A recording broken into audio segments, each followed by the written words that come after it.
Fala pessoal, hoje eu estou aqui com o Carlos Alberto, ele é o ex-técnico do Ibis, fez a proeza de colocar o Ibis na primeira divisão do Pernambucano. A gente vai falar um pouco sobre essa passagem dele de 6 anos no Ibis, a relação dele com a diretoria do clube, entre outros assuntos. Primeiro eu vou falar um pouco sobre a nossa lojinha da Arena, que é onde a gente arrecada fundos para manter o sonho dos nossos atletas de virar profissional. A gente tem alguns produtos que você pode estar acessando no nosso Instagram. A gente tem ali na nossa prateleira, durante a entrevista você pode estar observando. Também tem as camisas. Tu consegue alcançar uma camisa daquela ali para mim? Aí, ó. Essa camisa bonitona aqui, ó. Se você aí não for muito bonito, você pode comprar, que você vai ficar pelo menos ajeitado usando ela. Também eu vou falar sobre o nosso sócio-torcedor. O sócio-torcedor é o Torcedor Celeste, que é um compromisso mensal que você aí vai poder estar desfrutando de alguns benefícios que o clube oferece para os nossos atletas, feito fisioterapia, dentista, hidroginástica, entre outras coisas. Se você acompanha aí as redes sociais do Instituto GA, você vai ficar por dentro de tudo que a gente tem, também dos planos. A gente vai estar postando aí durante o mês o que cada plano oferece. Então vamos começar, né? Então, Carlos Alberto, conta aí. Tu começou no Ibis em 2017. Como é que te chamaram para chegar lá? Primeiramente, queria agradecer a vocês o convite, né? Dizer que fiquei muito feliz e emocionado de chegar aqui e encontrar um trabalho tão organizado e bonito junto à comunidade, junto ao mundo esportivo, porque a gente tem essa visão que o bem traz o bem, né? Sim. E além disso, vocês com essa ideia do bem, de formação de verdadeiros homens, cidadãos para a vida, trazer esse lado esportivo aí totalmente organizado, na mão de um grande profissional, que eu também, vocês falaram, como o Luciano, o treinador com a alta capacidade, a qual eu deixo meu forte abraço. E assim, em referente ao Ibis, o Ibis foi um grande resgate na minha vida em todos os sentidos. Não só profissional, porque já tinha tido algumas decepções com o futebol e tinha me afastado, vivido outra vida, assim, no lado profissional, mas vieram os projetos sociais, veio a luta, o estudo, e eu participei de um projeto na AGAP junto com o Sindicato dos Jogadores Profissionais e a AGAP, a Associação de Jogadores Profissionais, né, desempregados, a qual existia um trabalho de resgate desses jogadores para que viessem inserir esses jogadores dentro do mercado da bola novamente. E aí, Neco era o treinador e me chamou para ficar com ele lá, trabalhando, ajudando. Depois passou Lima, zagueiro, e Alexandre Lima, os quais foram para alguns clubes profissionais a trabalho. E eu terminei assumindo esse trabalho junto à AGAP. Na época, o Ibis estava muito próximo com jogadores que estavam fora do mercado. E aí, depois desse trabalho da AGAP, fui convidado pelo presidente, Ozzy Júnior, né, para que viesse integrar a comissão técnica do Ibis. Então, passei a participar como auxiliar, e daí iniciamos um trabalho, porque no Ibis nós somos tudo. O Ibis, ele é carinho, é amor, é trabalho, e assim foi. Passei alguns anos como auxiliar. Em 2019, Ricardo, né, o atual treinador, deixou e eu assumi já na Copa Pernambuco. E conseguimos chegar nas finais da Copa Pernambuco, fomos eliminados nas semifinais com Santa Cruz, e devido à boa campanha que fizemos na Copa Pernambuco, o presidente me chamou junto com o Algodão, que estávamos juntos já desde essa época, eu como treinador e ele como auxiliar, e demos continuidade ao trabalho para a Série A2. Em 2020 chegamos muito perto do acesso e 2021 foi quando conseguimos. Massa. Tu falou agora do Santa, puxando um gancho. A gente tá gravando hoje dia 8/9. Vai sair um pouco mais na frente esse episódio. Mas ontem a gente foi fazer a cobertura do jogo do GA contra o Santa, lá no Ninho das Cobras. E aí a gente viu a estrutura do CT dos caras lá. Tu já viu como é que é lá? Já conheço. Na tua opinião, como é que é a estrutura lá do CT, do Ninho das Cobras? Olha, Gabriel, eu acho que, assim, o futebol hoje pede evolução, né? Sim. E todos os clubes conseguiram evoluir, conseguir dar um norte maior para que tenham condições de trabalho. Sinceramente falando, eu vou te dizer uma coisa, o Santa Cruz é muito grande. É uma instituição que ela é fora do normal a gente tentar assimilar ou atingir, alcançar a grandeza que Santa Cruz tem. Sim. Então, a nível da grandeza que o clube tem, ainda precisa de muito mais. Outro dia a gente recebeu aqui um convidado, Euler Santos. Ele é preparador físico do Matheus Cunha, que está no Atlético de Madrid. E aí ele estava falando sobre a diferença do futebol europeu para o futebol brasileiro, principalmente aqui em Pernambuco. Que aqui existe, principalmente nesses grandes clubes, existe uma mentalidade que não valoriza o profissional do ramo. Lá já é diferente, lá tem uma supervalorização do profissional, mas aqui, por exemplo, o treinador, o preparador físico e a estrutura também, apesar de ser um grande time, tem uma folha, feito que tu falou, a folha é o de outro mundo, né? A folha desses 3 grandes de Pernambuco. Só que, tipo, não tem uma valorização tão grande, não é verdade?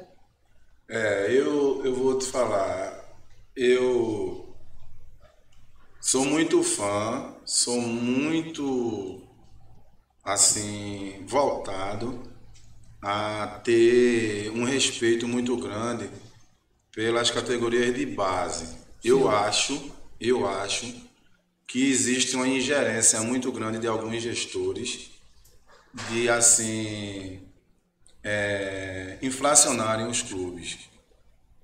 Eu acredito que quem tem um bom trabalho, um bom planejamento dentro das categorias de base, ele vai ter um bom grupo de trabalho com um bom nível de jogadores para o profissional. Sim. Certo? Existem algumas dificuldades junto à Lei Pelé que mudaram algumas coisas, mas se você quiser ter essa sequência junto às categorias de base, você vai ter. Porque quando eu digo que inflaciona, é porque você às vezes traz jogadores com salários altos que às vezes o clube não consegue pagar e gera questões trabalhistas. E aí no lugar de ter ganhos, tem percas. Sim. Certo? Que se você invertesse a situação, você iria capitalizar. E poderia reinvestir na base. Isso.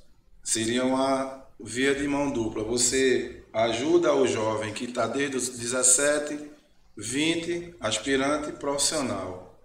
Além do carinho que esse jogador tem pelo clube, certo? Gratidão, familiarização dentro do clube já. Sim. Ele é um atleta do Cresceu clube. Lá dentro. Cresceu dentro do clube. Sim. Então o carinho é diferente.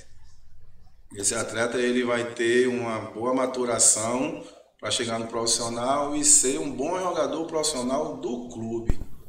E aí vem esse lado que você falou, com a possibilidade ainda, sabendo que existe hoje o mundo empresarial, a Lei Pelé, né, que pode tirar esse jogador do clube, mas você pode deixar ele e ele se tornar uma moeda de capitalização, o retorno para o clube também. Sim. Então, quando eu falo de ingerência, é nesse sentido. É que você olhar para a base, você vai ter como ter um trabalho contínuo com retorno. E aí vai envolver o quê? vai envolver os profissionais. Você vai começar a ter a percepção de um bom trabalho de base.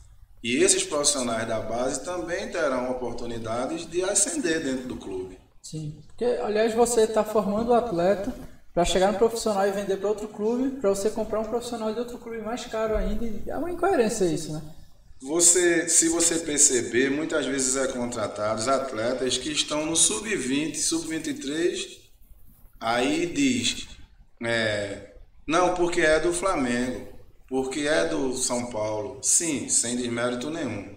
Mas se nós fizermos bem elaborados, nós vamos ter bons jogadores aqui. Nós vamos ter a nível desses. Então a gente traz jogadores sub-20, sub-23 dos clubes, sim, de outros estados e não às vezes os nossos. Os nossos. Sim. Entendeu? Então acho que isso é uma coisa que tem que ser olhada. Nossa mina, nosso ouro está na base.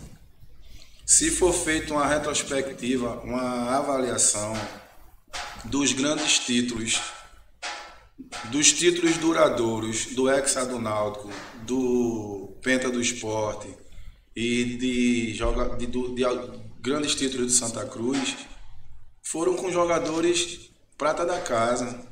Foram títulos duradouros com jogadores feitos dentro do clube.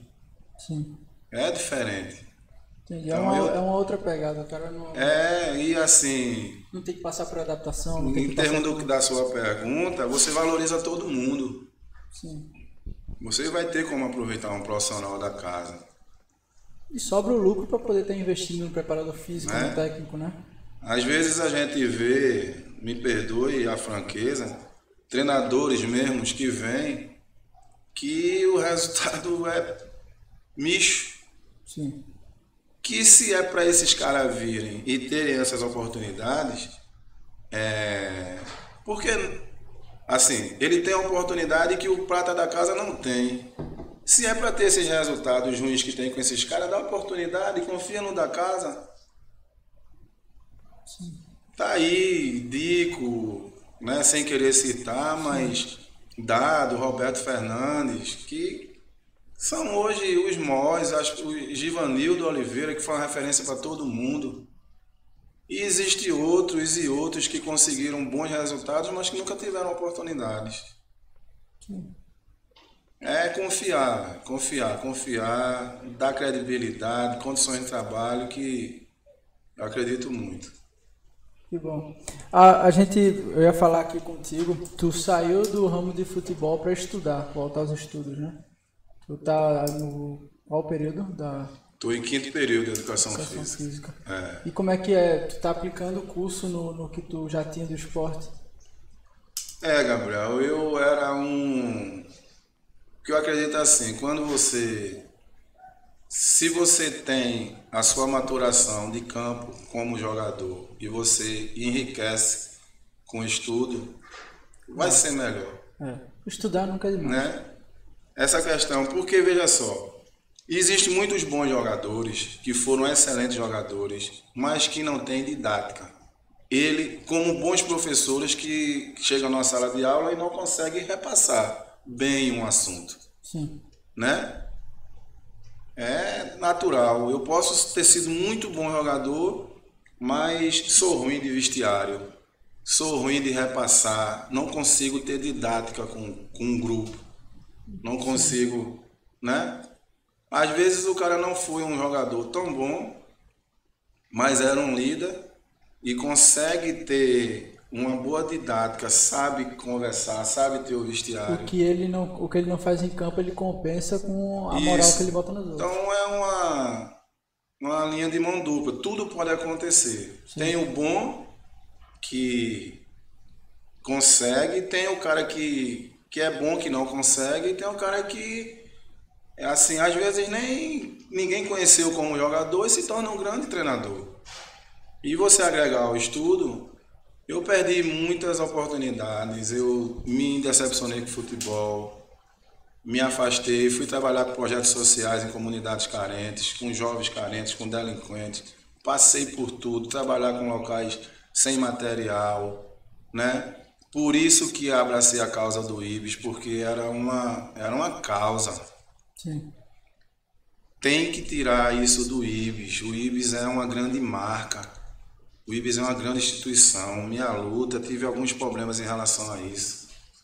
Porque tem que levar a sério. Hoje em dia não reflete mais a realidade do clube chamar de pior time do mundo. Olha, isso foi uma marca que ficou há anos atrás, que eu não vou ser hipócrita de dizer que ficou. Mas eu não podia ter o meu trabalho, eu disse isso em todo canto. Se eu sou um marceneiro, eu não posso pegar a minha peça de trabalho e botar na sua mão para você estar com brincadeira. Sim. Eu tenho que ter o respeito dos pais, de empresários, do mundo da bola, que ali existe um trabalho sério. Tem que pegar essa marca e capitalizar para o clube. Isso é uma coisa. Aí fica para o setor de marketing. Sim. Mas dentro da bola, dentro do setor de campo de trabalho, eu nunca aceitei. É sério, eu tenho que valorizar o suor, o não ter a passagem, o dia a dia desses meninos. Era bonito, era emocionante. Então tem que valorizar, velho. A diretoria do clube ela não andava nessa mesma linha de estar valorizando. Não, pelo contrário. Pelo contrário, o nosso presidente, nossa diretoria, tivemos um diretor como o Cid, Algodão, eu e treinadores que passaram antes, são abnegados. O trabalho é muito sério, o que o presidente faz, o que o pessoal faz, o nosso dia a dia Sim. é coisa linda. É trabalho, abnegação, todo mundo faz tudo, todo mundo carrega tudo, todo mundo organiza tudo, e assim foi. Isso, como pobre, como não ter as condições de muitos, mas organizado, profissional, levar pelo lado profissional. Primeiro, tá falando antes de organização, né? Primeiro porque você educa. Se o seu comandado vê uma bagunça, ele perde o respeito. Então tinha que olhar para a gente.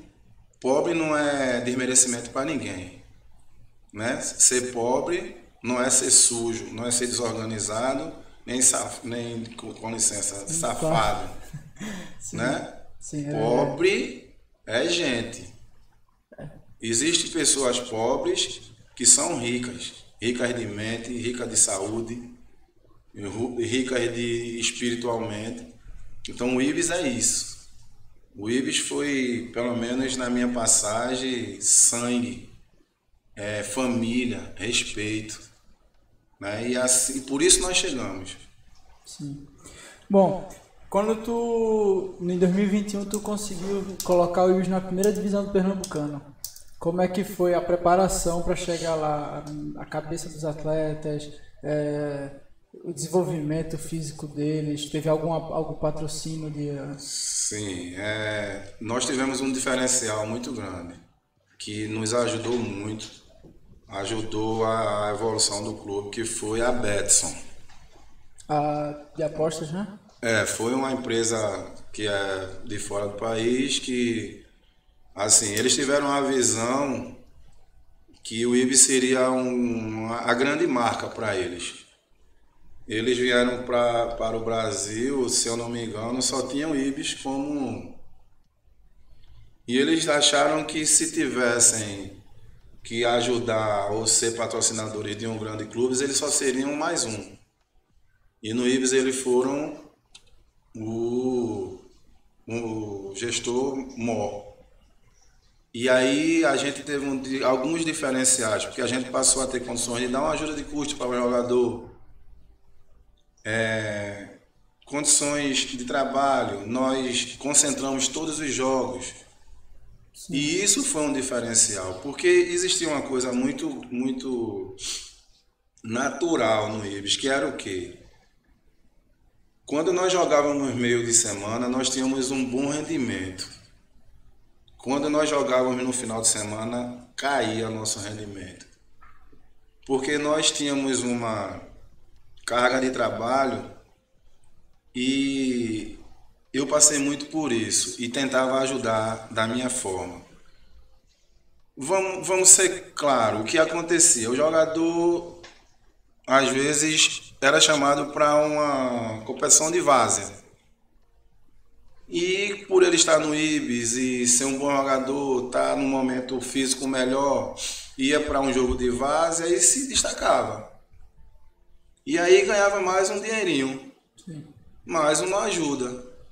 E acontecia muito de fugirem e ir para o jogo na várzea pela manhã para jogar à tarde. E é todo ralado para jogar à tarde. O rendimento não seria o mesmo. Sim. Então, eu estou dizendo detalhes porque com a Betson nós concentramos todos os jogos. Então, nós conseguimos tolher isso. O jogador estava concentrado, então a produção dele aumentou. O rendimento dele aumentou. E aí nossa condição, nossa produção também elevou. Sim. Nós conseguimos equilibrar mais as partidas e termos resultados melhores. Então a questão da concentração, de estar ali junto, de ter uma boa alimentação e a logística toda que envolve um pré-jogo nos ajudou muito. Trabalho de vestiário também. De vestiário, né? Você tá com o jogador na mão, eles estarem juntos para debater, foi muito diferente. Eu vejo muito isso aqui com os meninos do Sub-15, Sub-17 aqui do GA, que é um negócio que eu nunca tinha visto antes. O treinador entra no vestiário, fala grosso mesmo, grita e os meninos recebem, eles próprios se motivam antes do jogo. E depois do jogo, perdendo ou ganhando também, estão lá se motivando para continuar, né? É um negócio muito bom. E aí, como é que foi para subir a primeira divisão? Qual foi o jogo? Os jogadores lá se tornaram filhos, né, amigo? Disse que até certo ponto, até um tempo atrás, me chamando de chorão. Porque eu me emocionava mesmo. O cara trabalha para isso. Né? Não é fácil. O resultado, o cara... Não é fácil. Era uma causa, era uma coisa que a gente tinha como 22 anos o Ibis sem ter o acesso. E Deus me abençoou muito porque eu peguei um grupo de bons jogadores, homens corretos, né, que assim assimilaram tudo que a gente estava repassando, que era chegar. Eles tinham que botar na... Porque, vê só, muitos não gostam de dizer isso, mas eu disse para eles, familiares, amigos, existe um preconceito por causa do histórico. Sim. E não adianta vir me dizer, porque eu sabia que alguém dizia assim, mas tu vai pro Ibis? Não, pro Ibis? Carlos Alberto, o que é que tu tá fazendo no Ibis? E eu dizia para eles que a gente tinha que reverter isso. O Ibis chegou. Chegou por quê? Porque tava Gabriel, porque tava Carlos Alberto, porque tava fulano, ciclano. Sim. Agora eu entendi. Então era um resgate, foi um resgate para muitos. E assim, nós passamos por coisas muito pesadas, internas. Sim. Que eu não quero ser repetitivo, mas eu não posso deixar de contar. São detalhes que, por isso que eles me chamavam de chorão. Nós tivemos o nosso zagueiro que passou toda a época com a gente em 2020. Foi um dos jogadores em destaque da competição. Que quando nós iniciamos nossos treinamentos em 2021, ele foi testado com leucemia. Pedimos ao presidente que não tirasse a ajuda de custo dele e ele ficou lá conosco, nos ajudando com a comissão. Era hora de a gente ajudar ele. Sim. Era pouco a ajuda, mas é uma ajuda. Mas... melhor do que deixar o cara sem nada. Certo? Isso é uma coisa. Tivemos todos os jogos da pandemia, sem poder levar uma mãe, uma namorada, um pai para o jogo. No dia que nós fomos viajar para o jogo final em Petrolina, o grupo se reuniu e pediu para mim que queria trazer os familiares para participarem do treino antes de viajar. Levaram avós, eu fiz o treino com meu pai, minha mãe e minha filha no campo. Um treino lúdico, onde todo mundo teve condições de interagir com seus familiares. Kelvin estava sendo nosso artilheiro na competição. E estava vindo com os 2 filhinhos dele para o treino e um carro fez uma curva Fechou ele. Em Igaraçu, num determinado local, soltou o escapamento do carro, bateu no pé dele e fraturou o dedo dele. Nós perdemos Kelvin para o jogo final. Ele pegou um filhinho no braço, um feminino, o filho empurrou o outro para não machucar e foi para o hospital. Nós soubemos no treino, foi um maior desespero, a gente teve que reequilibrar o grupo pelo acontecido. Viajamos para Petrolina, ele foi para o hospital, fez a cirurgia no domingo pela manhã antes do jogo. Eu tinha o costume de estar no refeitório vendo quem ia tomar café, almoçar, era um costume meu. E ele chegou lá, em Petrolina, de muleta, bateu no meu ombro e disse: "Estou aqui, velho." E todo mundo se abraçou e junto. Uma noite antes, eu estava no meu quarto e bateram no meu quarto e pediram para eu ir em um determinado quarto do hotel. Eu cheguei e estavam os 24 jogadores de joelho no chão, orando. Fizeram um culto e mandaram me chamar. Isso é diferente. Só me restou chegar, me ajoelhar e a gente se abraçar e eu dizer: a gente não vai ficar fora não. Deus está aqui, né? E a gente conseguiu. Um grupo diferente.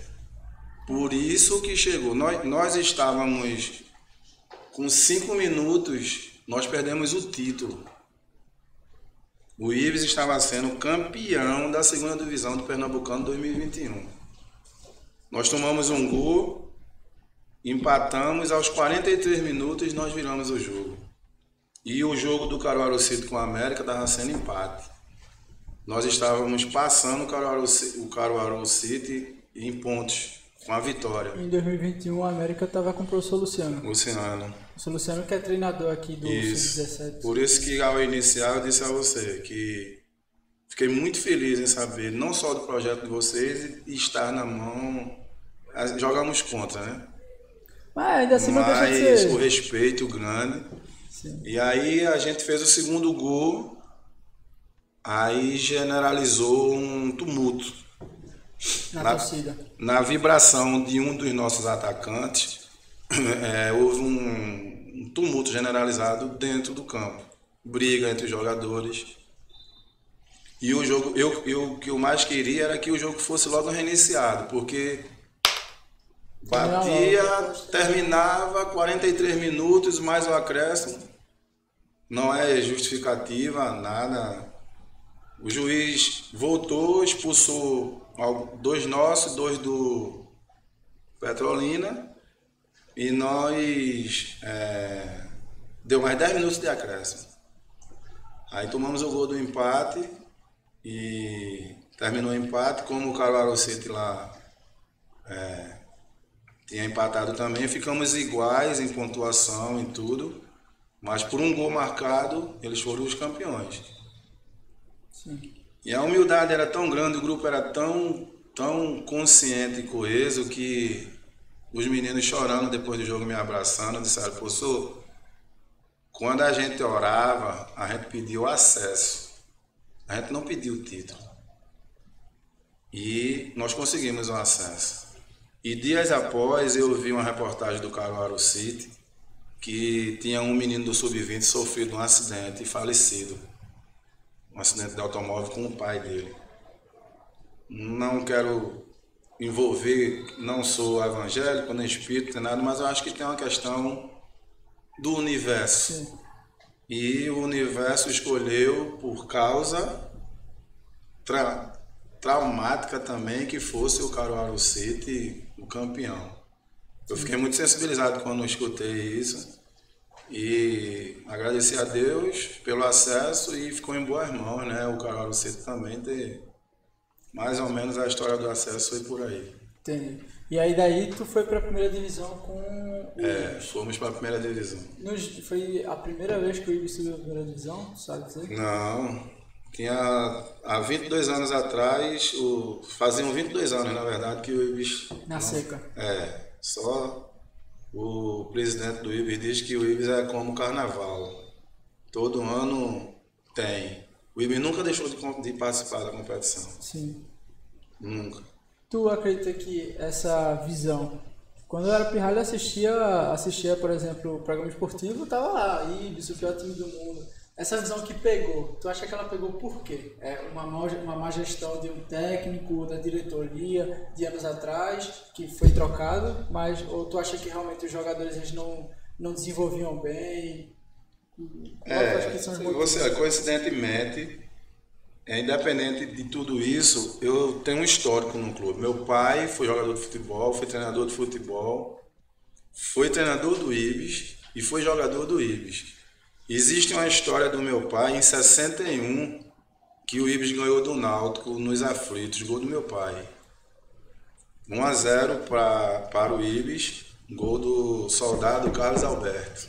Se você ainda acessar hoje a internet, tem essa história. Meu pai ainda vivo, foi treinador de futebol e tinha um histórico. Seu Ozi pai, eu fui seleção pernambucana de junho em 86. Com Nereu, treinador, o professor Charles Muniz, junto na comissão técnica. E o presidente da delegação era o seu Ozi Ramos. E conheci o Mó, o fundador do Ibis, o pai, que foi uma das coisas que mais o presidente chorou, porque ele tinha perdido o seu irmão Omar, que também foi jogador do Ibis, junto com ele, e não chegaram a ver esse acesso. Isso é uma coisa que nos sensibilizou muito também. Então tinha seu Ozi, Omar, que eles já tinham uma história disso, de luta do acesso. Né? 22 anos nós conseguimos. Então teve essa coisa do meu pai que já vinha. E assim, se você for puxar agora há pouco, existe equipes que vão disputar uma grande competição, que vão fazer muitos jogos e que vão oscilar. Ninguém vai ser 100%. Você vai ter uma evolução na competição para cima, vai se manter, então é que você vai oscilar e vai passar 4, 5. Existem equipes que estão a 10 jogos. Ninguém fica 100%. Não é verdade? Sim. Então o Ibis teve essa passagem dele. E como tinha jogadores que não treinavam, eram soldados de polícia, funcionários públicos, médicos, advogados, e os outros times treinando. Sim. Então o Ibis para ganhar era difícil. Além de não ganhar, perdia de muito. Então criou-se essa mídia que ficou e é legal. Eu só não quis que viesse para dentro do meu trabalho. Infelizmente depois ficou como o marketing do clube, né? Não vai tirar, é legal brincar. Sim. Acho que o Ibis é conhecido mundialmente por causa disso. Sim. Né? Só que é uma grande marca. Então tem que se trabalhar isso por esse lado. Mas o campo, não. O campo é valorização do suor, do trabalho, do dia a dia, a nível de valorizar esses jogadores para seguir. Eu estou altamente feliz. Eu fiz uma opção de não receber alguns convites para trabalhar a segunda divisão agora, mas dei preferência a meus estudos. Estou tentando um resgate, faculdade, estágio. Queria aproveitar a oportunidade, se você permite, para mandar um grande abraço, uma gratidão grande pelo pessoal da Nex Academia, que me acolheram lá para o meu estágio, Marquinho, lateral esquerdo, coordenador, sim. Os treinadores que tem lá, altamente gabaritados, os representantes, foi onde abriu um espaço para mim. Eu estou muito feliz e grato por eles e assim, tentando concluir meu curso para dar continuidade, não só que seja dentro do futebol, mas por vida, né? Sim. Eu me formando, vou me tornar profissional da área e se não for pelo futebol, vou ter condições de desenvolver minha vida em outras ramificações. Depois dessa subida do Ibis para a primeira divisão, Tu acredita que na mão de outro técnico, de outro diretor que esteja desenvolvendo bem o trabalho, existe um futuro para o Ibis dentro do G3 pernambucano? Ele consiga desbancar, assim, não agora, mas no futuro, assim, ele consiga chegar lá no mesmo nível que o Santos, o Náutico, o Sport? Olha, Gabriel, nós vislumbramos nessa competição de 2022 algo que, assim, talvez tenha sido o motivo da minha insatisfação em ter saído, porque nós conseguimos atingir um estágio alto. Nosso trabalho foi muito valorizado e, para você ter ideia, nós começamos a competição na quinta rodada, nós estávamos em sexto. Nós começamos, para muitos, era uma sequência para derrubar logo o treinador.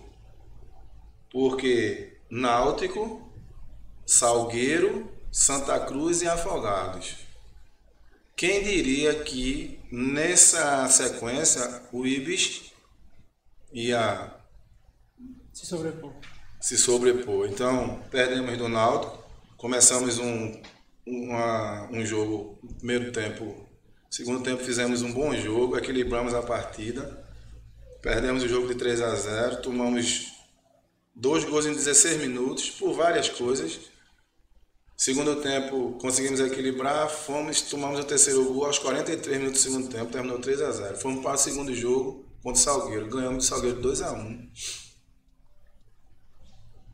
Perdemos do Santa Cruz na Arena de 3-0, tomamos um gol com 2 minutos de jogo, que trabalhamos muito em cima disso, mas acontece, né? O futebol... Não dá para prever tudo. Tomamos o gol, perdemos o jogo 3-0, empatamos com o Afogados. Tivemos 4 jogos, tivemos 4 pontos. Tínhamos uma sequência com as equipes que estavam num contexto da competição com a gente. E aí vislumbrou-se a possibilidade de ficarmos entre os 6 primeiros, zerar a... Foi o que tu estava falando antes, né? Bateu os 4 pontos, aí começou a competição pro Ibis. Para muitos, que eu não posso dizer isso, porque para mim eu tive a visão que eu tentei ser audacioso, eu não tive medo, eu tentei que nós praticássemos um bom futebol, jogasse com alegria, com responsabilidade, mas sem essa de muito, não, vai perder não, se tiver que perder de 6, mas a gente perder jogando, e se facilitar a gente ganha o jogo. Sim. Eu não vou... Tem que trabalhar o psicológico do atleta também. Nós não somos pequenos não, nós somos grandes, e a gente vai buscar, a gente vai jogar, e assim foi. Sim. Do mesmo jeito que nós jogamos contra Náutico, Santa Cruz, Sport, jogamos os outros jogos. Nós tentamos criar uma identidade de jogo, uma identidade para o time, e assim foi. A gente jogava fora de casa, onde fosse, do mesmo jeito. Sim. E assim... Quando nós saímos da zona de classificação,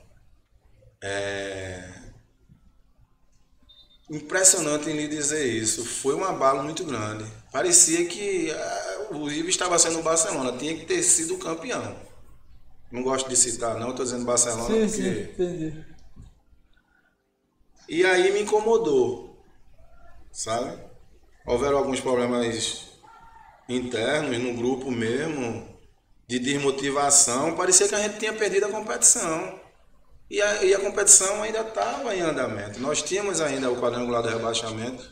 E aí, assim, foi suor, foi trabalho. Eu queria que continuasse. Sim. E já disputar o quadrangular do rebaixamento já me incomodava, eu comecei a me incomodar. Um negócio que tu estava falando que eu achei muito interessante aqui que a gente começar a gravar foi sobre a valorização do material. Tu estava comentando sobre as bolas. Que lá no Ibis, como é que era essa questão de material? Eu disse para você, eu vim de projetos sociais, né? Sim, sim. Comunidades carentes, jovens, né, sem condições. E eu participei de treinamentos que nós tínhamos uma bola, 2 bolas. A bola caía fora do campo, tem que parar o jogo. Tinha que parar, eu saía pedindo amigos para ajudar, para arrumar um jogo de colete, então passei por isso. Então eu valorizo muito isso. Uma bola perdida, você hoje, graças a Deus, que Deus abençoe, sempre pode ter 30 bolas aqui para aplicar o treinamento de vocês, que vocês tenham 60. Mas se perder uma, faz falta. E se eu estiver no treino, eu vou pular o muro, vou pedir ao vizinho, vou sair buscando porquê. Sim. É ruim. A falta, né? É ruim. E assim, nós... Não foi problema, não. Nós tínhamos. Agora, acontecia. Era interessante porque não só eu, como o presidente, como nossos assistentes, como os massagistas, roupeiro, era tudo doido. Quando passava uma bola do muro, corria todo mundo para ir buscar. Imagina jogar ali do retrô, que é só mato ali em aldeia, cair a bola ali embaixo para ir buscar. E assim, eu acho que não é só a valorização do material. A valorização vem de tudo, né? Colete da farda. De tudo, do seu material de viagem, do atleta terminar o treino e não jogar o colete, não tá andando sem chuteira, sem o tênis, com o meião. Sim. Né? É só quem passou pelo ruim, quem... Sim, valoriza, né? Eu fiz um curso de treinador que estava tendo um debate e tinha jogadores tops que tinham passado em grandes times, mas naquele curso também tinha treinadores de várzea, treinadores de escolinha, treinadores de sub-17, sub-20.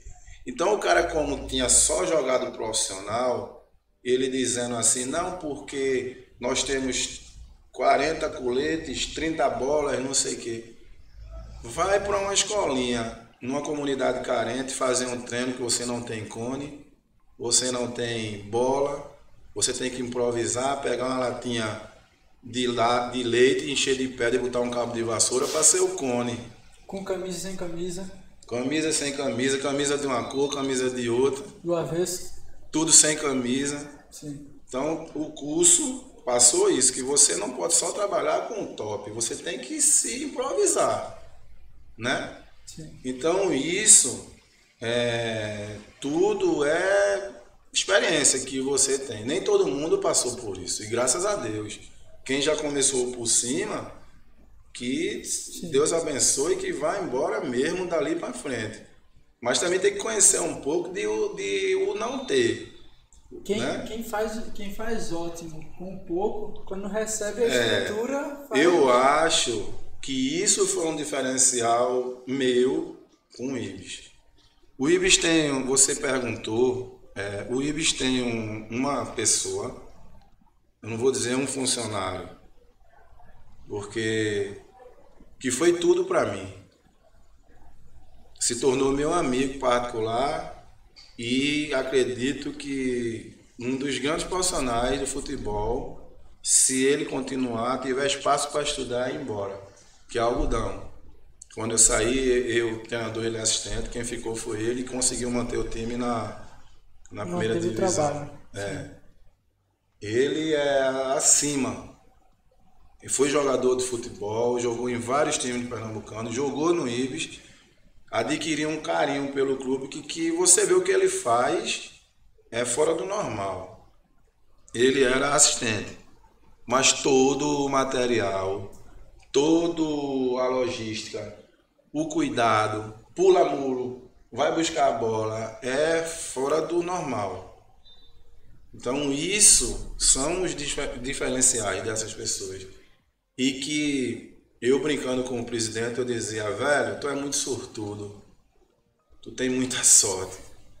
Não só pela condição, mas por ter encontrado essas pessoas. Pessoas desse jeito. E ele, num bom momento, sempre disse que era muito feliz e rico de parar assim, porque o abnegado é ele. Não existe bom sem defeito, né? Todos nós temos virtudes e defeitos, mas a gente brigava com ele porque o presidente é a sede do time, ele faz na mala do meu carro e a gente ia de encontro porque não, senão pensa que é bagunça, mas não é, porque a abnegação dele, leva material para casa para lavar, Vestir a camisa mesmo. né? E isso pela continuação do trabalho do pai dele. Sim. Ele não vai deixar o Ibis morrer nunca. E assim, você fez uma pergunta, Algodão hoje é quem está lá como treinador. E se a condição de trabalho continuar como foi, pode ficar tranquilo que Luiz vai longe. vai longe. Aliás, aproveitar o gancho, né? Algodão, você está convidado para vir aqui, junto com o Carlos Alberto, para contar Pode trazer, que mais umas histórias. Parceiro e grande profissional. Muito bom. Ah, e tu, quando era mais novo, chegou a jogar na base do Sport e do Santa, não é? Eu não fui profissional. Quando chegou o momento de me profissionalizar, eu tive um problema sério particular. Sim. Que assim me desestabilizou na minha vida em todos os sentidos.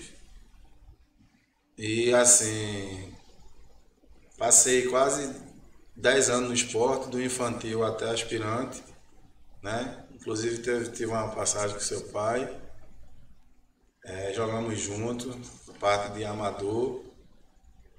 Fui seleção juvenil, fui seleção de júnior. Aí depois saí do esporte, e o esporte fez o Santa Amaro na época. Quando eu retornei de Santa Amaro, fui para Santa Cruz, passei no Santa Cruz júnior e aspirante ainda. Santa Cruz tentou me ajudar muito, muito, devido a esse problema que aconteceu. E não teve como, eu tive que parar mesmo. Tu que passou por esses grandes times feitos Sport Santa Cruz, esse problema que a gente falou antes da base, do desenvolvimento da base para o profissionalizante, isso já vinha na tua época ou é um problema atual? Gabriel, hoje eu não gosto de citar épocas. Eu acho que tudo teve seu tempo.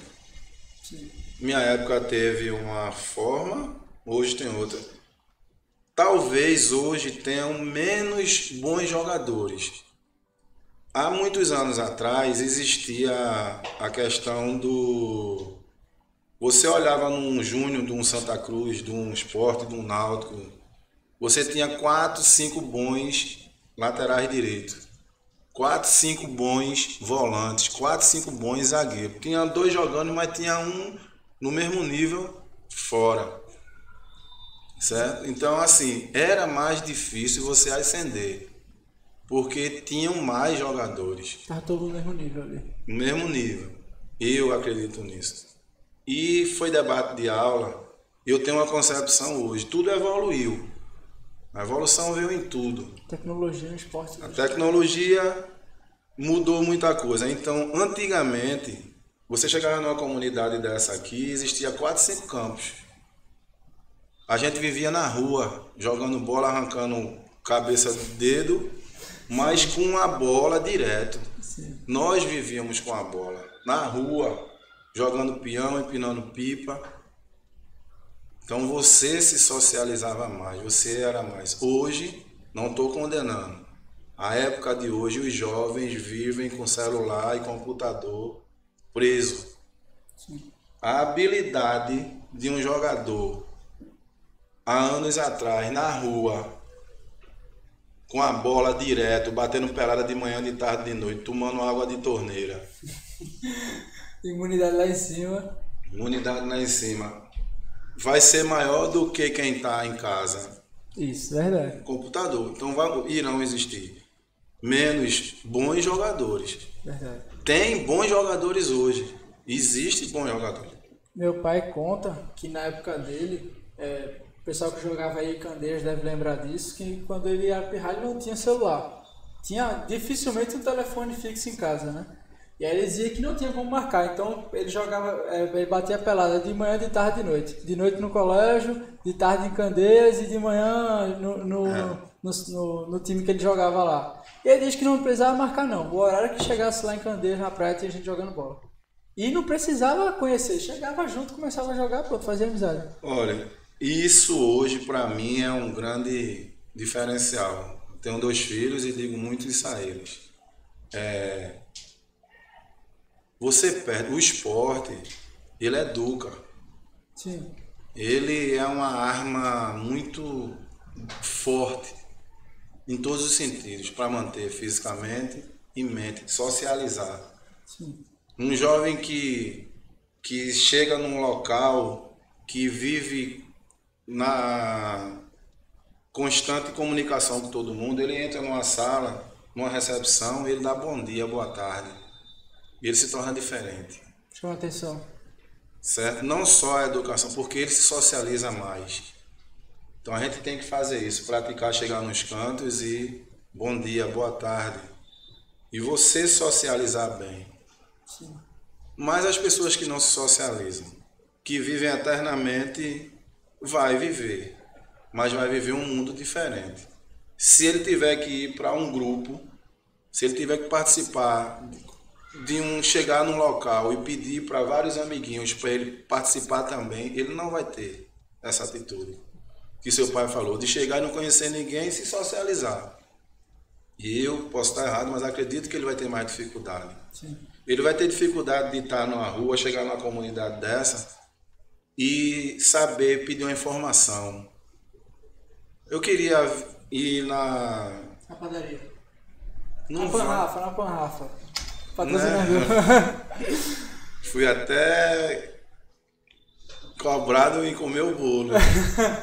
Mas assim, são esses diferenciais que eu acredito que existam. Sim. Certo? Não condeno a época. Eu acho que você se dinamiza melhor. Então, na época, existia mais contato com a bola. Existia mais contato com a rua. Não Sem que... contar que naquela época você saía na rua o horário que quisesse. Não... Você hoje tem menos campos de várzea, né? E aí diminui. Ali nas As metodologias de treinamento mudaram, né? Que muita gente condena, mas eu acredito que houveram mudanças em determinadas situações para melhor. Você pega uma comissão técnica hoje, é tanta coisa, né? Sim. Fisiologia, fisioterapia, tudo, né? Existe até uma briga dos treinadores que não pode botar para jogar. Não, mas eu estou precisando dele no jogo, sim, mas se botar vai abrir, vai não sei o que, né? Tem análise de sangue. Antigamente, poxa, o cara jogava domingo, quarta, domingo, jogava estourado, né? Sim. Tudo isso hoje que tem, eu escutei a entrevista essa semana de treinadores dizendo, não, a parte de fisiologia chegou, de se botar, vai abrir, mas poxa, estou precisando dele no jogo. Sim. O convidado que a gente recebeu, que eu te falei antes, o Euler, ele é dessa parte de fisiologia. E ele estava explicando que analisa o sangue, analisa a urina, e daquilo ali ele pode até chegar a ter uma previsão. Não é certo, mas ele pode chegar a dizer, se forçar aqui, pode ser que ali na frente aconteça isso. Ou o exercício é só isso daqui, não faz além disso, entendeu? E aí a pessoa que vê de fora não entendendo, ela vê aquele exercício e fala, qual é o sentido disso? E assim, é isso que eu estou dizendo, eu acredito que seja para melhor. Lógico, é uma prevenção, é um trabalho. Se machuca, em pouco tempo ele está de volta. Cabe a cada um tentar acompanhar a evolução. Sim. Né?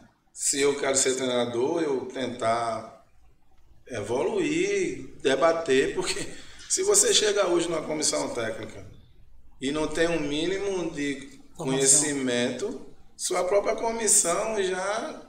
Então você tem que aceitar, é uma evolução, é um estudo. Quem é que vai contra a ciência? A quem estuda, quem está mostrando a nível de... Não é suposição, o cara está mostrando que então tudo, acredito eu, falar, tem que ser para melhor, né? Ele não pode simplesmente chegar e falar, eu acho isso. Você fala, eu acho que te dando que eu acho. Eu acho interessante. Na nossa época a gente fazia treinamento de força subindo na arquibancada. Sim. Ali em Goiás dá tiro de 1000 metros. Chegava aqueles degraus da ilha ali, a gente conhece. Se eu for lá hoje, eu vou dizer, poxa, a mesma distância desse para esse aqui, a gente sabia. Muita gente estourou o joelho, porque jogando, subindo aqui bancada. Era. Sim. Hoje em dia já é um negócio de academia, já é... Poxa, hoje, velho. Então, eu acredito que foi para melhor. Sim. Evolução, estudo. E agora tu É tá isso buscando se especializar. Depois que tu terminar a faculdade de educação física, tu pensa em alguma pós-graduação em uma área específica ou já quer partir para atuação em campo? Eu primeiro preciso me formar, velho. Ainda não Por tá tudo. visando... Por tudo. Não é fácil, meus 50 e poucos anos, ter voltado para uma sala de aula. Não é fácil. Mas estou conseguindo, estou chegando lá. Estou surpreendendo a mim mesmo. E vamos passo a passo, né? Sim. No final das contas, a experiência sempre supera o gás, né? Eu tenho, assim, do meu jeito, pedido muito a Deus que vá me guiando. Não estou querendo muito me antecipar, não. Deixando viver cada momento, dia a dia. E tá vendo? Pronto, hoje eu tenho que estar preocupado em fazer trabalho, ir para aula, estudar. Eu acho que é como eu falei, não é dramatização de nada, é um resgate para mim, em todos os sentidos. Né? Eu tive que... Eu arrumei família, então tive que... Eu trabalhar para... Ainda pago, né? Estudo dos meus filhos e... Então esqueci um pouco de mim. E hoje perdi algumas oportunidades boas por não ser credenciado, não ter o CREF, não ser formado em educação física. Né? Tenho os cursos de treinadores, mas não tenho de educação física. Aí botei na cabeça que vou tentar e Deus vai me abençoar que eu vou conseguir, se Deus quiser. Quando a pessoa faz o curso de educação física, que já é do ramo do futebol, o curso de treinador dá para fazer atrelado? Tu já tem o curso, mas digamos que uma pessoa vai começar ainda a fazer. Ela faz o curso de educação física, depois quer fazer o curso de treinador. Tem como fazer alguma coisa atrelada ou tem que fazer separado? Não, hoje existem as cobranças dos níveis da CBF, né? Tem o A, o B, o C. Sim. Que eu acho uma coisa boa, mas injusto. Você vê qual a condição que eu tenho hoje de fazer um nível A da CBF. O custo do curso, só o custo do curso. Estadia, né? Você tem que hoje dispor um valor que nem todo mundo tem condições. Né? Poxa, um cara que trabalha na Série A do brasileiro, Deus abençoe que tenha o seu bom salário, ele reservou uma grana e fez o curso. Sim. Mas muitos treinadores que estão por aí, porque não me lembro não. Há um tempo atrás, vive estatisticamente do futebol 10% do mundo da bola. Jogadores que jogam em times intermediários trabalham 2, 3 meses. Graças a Deus, vai agradecer um jogador que tem uma participação anual, terminou um campeonato, pega outro e terminar o ano. O cara trabalha 2, 3 meses. Não é um jogador que está numa Série A, numa Série B, até a Série... Vamos botar quem está na Série C, Série D, se conseguir jogar um regional e pegar a Série D, pronto. Não vamos muito longe. Os jogadores de Santa Cruz disputaram o Pernambucano e a Série D. Acabou. E terminou o ano. Sim. Jogadores dos times intermediários do Pernambucano vão viver de quê? Então, assim, os treinadores que trabalham nesses times, como é que ele vai fazer um curso de não sei quantos mil no final do ano para se gabaritar, para poder trabalhar num time da Série A do brasileiro? Tu acha que seria interessante existir um incentivo federal para... Alguma coisa a esse nível que ajudasse, facilitasse, estudo, Uma você bolsa de capacitar estudo, né? as pessoas. Sim. Né? Eu acho que teve um ano que Renato trabalhou até não sei quanto tempo no Grêmio. O Grêmio chegou nas finais da competição. Sim. E ele estava trabalhando, aí ele teve que ir fazer o curso, que ele inclusive disse, não, eu estava trabalhando. eu vou tirar minhas férias, e aí parece que ele fez depois, né? Mas teve que fazer, porque senão ele não ia ficar credenciado a exercer a função. E tu vê que é um cara que tem nome. Né? Já, Então, né? assim, ele, além da capacidade dele, ele teve que fazer o curso para ter credenciamento para trabalhar. Não foi nem de educação física, ele tem Sim. né, a fase dele como profissional, que parece-me que tinha uma lei que o Romário estava botando que quem tinha 2 anos de contrato profissional tinha já o acesso a exercer a função de treinador. Não me lembro bem se é isso. E aí assim foi. E esses cursos de credenciamentos da CBF, que inclusive muitos clubes ajudam, pagam para que o treinador faça. Ele é profissional do clube, a diretoria Gosta do trabalho dele. trabalha e assim foi. Mas no caso individualmente, o cara não vai ter condições. Entendi. Tá para ter aqui, o Retrô tava fazendo aqui, alguns amigos ficaram de me ajudar nisso, me presentear inclusive com a licença AB, e eu tô vendo quando abrir, correr atrás para ver se que eu consigo, porque facilitaria, porque vai ser aqui no Retrô. Lá em Aldeia, no Santa Cruz. Assim.